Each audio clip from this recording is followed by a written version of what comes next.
Hear how it flows off the forked tongue of Mr. Don Rickles.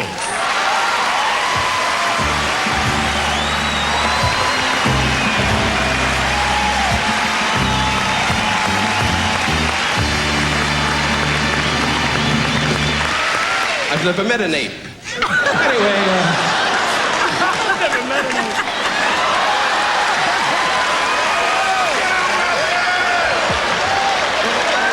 Hallelujah! Get the black chick to back it up. Before you go, I want to say something. I liked you the best. I swear to God. She did that. She's lonely. But take care of yourself. You two take care, and I'm glad the hair thing did well. Hey, you want to know something? What? I can't believe that you're Peter Pan. Now, I'll tell you this.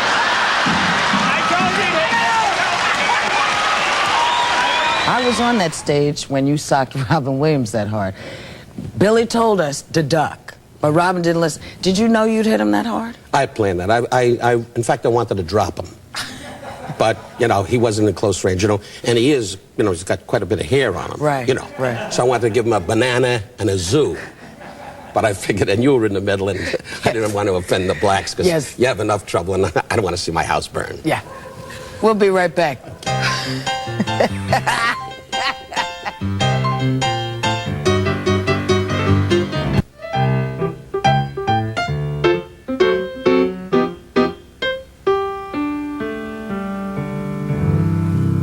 Now, Don, I'm sitting here with Don Rickles. Now, somebody told me that you were a shy kid. That's hard to believe. Were you shy and self-conscious? Well, yeah. Well, see, my mother, rest her soul, she was the kind of woman, you know, when you lived in New York all my life, most of my life, and, you know, she was the type of person on the bus or the subway would say, "This is our street, we're getting off." And I would hide under the seat and go, "Give me a break, Ma, don't talk so loud." She said, "You're so self-conscious, you've got to stop acting like that." But I think most actors and actresses, I can't speak for you, Whoopi, but I think most of us, because we're on the stage and outgoing, when we were kids, we're very inhibited. And I was kind of inhibited, you know. Yeah. My mother was sort of a Jewish General Patton. And, you know, she got up in the morning with a helmet and a sword and gave orders. And I went, "Give me a break, Mom, give me a break." I loved her dearly, but, you know, she's a very strong woman. And if it wasn't for her, I probably still would. I was the guy at the dance, you know, everybody else got the girl. Right. And I wound up in the corner with 14 beautiful girls telling jokes, but no action. And I went home at night with the covers over my head humming a lot. So you didn't get no play? Was that a conscious choice to be funny rather than try to be the... Well, it was like, you know, to cover up my insecurities. I would always, you know, make fun of people. That's how it all started. You know, I'd go to a dance and say, you know, I saw the dress, you know, ridiculous, get rid of it, you know, whatever. Right. And all those things started to become part of my personality. And that was a cover-up because I wasn't, you know, too much with the... I didn't have the confidence when it came right. to the girls. In fact, I was 38 years old before I got married. Yeah, you haven't seen her, my wife. Anyway, but she's very beautiful. She's over the fireplace a lot. But now that's a joke. That joke could cost me. Yes, it could. Dearly. Like all the jewelry goes back in the vault right. without a dime from me. Anyway, so now she's a great lady and very pretty. But that tells you something. I was 38 before I got married. I never married before. Are you a romantic kind of guy? Yeah, I sit in the house and say, "What time's dinner?" No, I'm a romantic kind of guy in a different way. Not in the sense of maybe strolling in the park holding hands, but I do little sentimental things, you know. And my wife does talk like that. She said, we went on a trip. We went to Hong Kong and Singapore. By the way, I loved it there because I thought I was Kareem Abdul-Jabbar. Everybody was, you know, little Chinese dwarfs running around, you know. So we went on this trip together, and we really spent some, what I call good time together, you know, and we do talk a lot, and that's our romance. We're good friends, you know. When you realize that you have this gift, I don't want to call it insult, because that's not really what it is. Thank you. So many people over the years, I could never shake that word. Go on, guess. When you discovered the gift and it took off, what kind of ride was that for you? Well, it was quite a ride, because by today's standards, I could probably be the entertainer at the Vatican.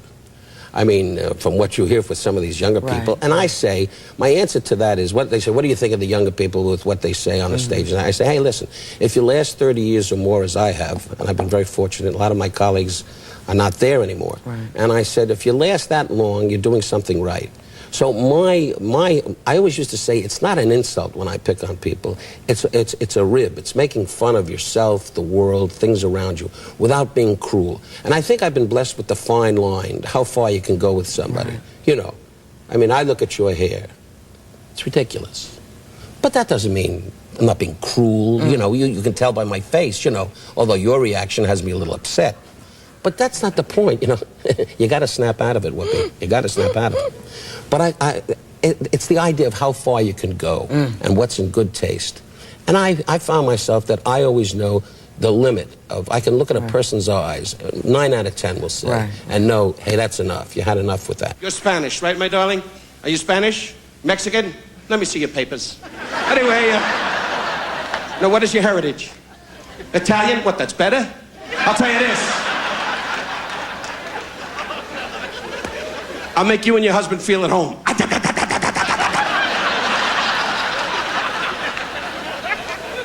No, we need the Italian people so the Jews have ice. I'll tell you this, though. Are you Chinese? Well, get your eyes fixed. I'll tell you this. Is there anybody you don't mess with? Well, I tell you, I never pick on anybody that has a problem physically. That's about it. Is the Pope safe from you? Well, there was a Hasidic Jew that came to see my show in the Golden Nugget just recently. Young fella, sat right in the front with a yarmulke on. You know what that is, the hat the Pope borrows from us. And he sat right in the front, and I said, the absolute wonderful Jew. I said, and the Vatican needs us. Of course, they can't get the hats. We have a deal with them with the hats. So we sell the hats, and the Pope's nice to us. Mother Teresa.